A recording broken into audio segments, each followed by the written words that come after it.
புளிக்குழம்பு வைக்கிறோம். கத்திரிக்காய் போட்டு புளிக்குழம்பு. 5 கத்திரிக்காய், ஒரு பெரிய வெங்காயம், ஒரு பூண்டு, ஒரு தக்காளி பழம், அதுக்கு தேவையானது மஞ்சப்பொடி, மல்லிப்பொடி, மிளகு பொடி, கொஞ்சம் தேங்காய். இந்த புளி தேங்காய் கூட அரைச்சி ஊற்றினோம்னா நல்லாயிருக்கும். அது தாளிக்கிறதுக்கு வெந்தயம், சீரகம், கருவேப்பிலை, கொத்தமல்லி தழை, அவ்வளோதான் இருக்குது செய்யும்போது. இப்போ நம்ம இதெல்லாமே கட் பண்ணி வைக்க போகிறோம். வெட்டி வச்ச தக்காளியும் வெங்காயம் போட்டு ஒரு அடி அடிச்சுக்குவோம். அரைச்சி வச்சுருக்கோம். இப்போ வெங்காயத்தையும் தக்காளியும். அடுத்தது தேங்காய் அரைக்க போகிறோம்.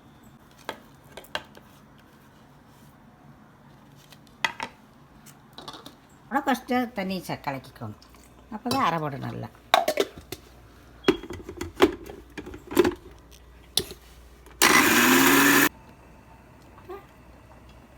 அடுப்பத்தை வச்சிட்டோம். இப்போ எண்ணெய் ஊற்ற போகிறோம். எண்ணெய் ஊற்றுறோம். இப்போ எண்ணெய் காஞ்சிச்சு. அந்த வெந்தயமும் சீரகத்தையும் போட்டு தாளிக்கணும். வெட்டி வச்ச வெங்காயமும் கருவேப்பிலை தழையும் போட்டு நல்லா செவக்க எடுக்கணும்.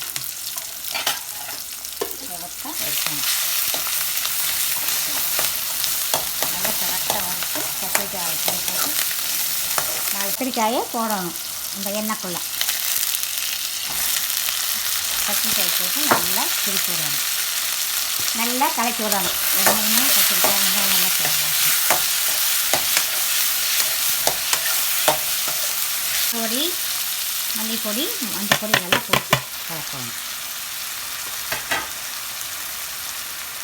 அரைச்சி வச்ச தேங்காய் புளி இதை சேர்ந்து அரைச்சிக்கிறோம். அதையும் போடணும். நல்லாயிருக்கும். மணமாக நல்லாயிருக்கும். கொஞ்சம் தண்ணி கலக்கிக்கணும்.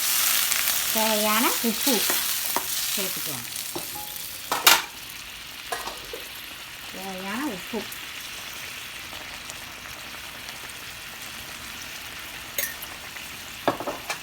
நல்லா மூடி வச்சிடணும்.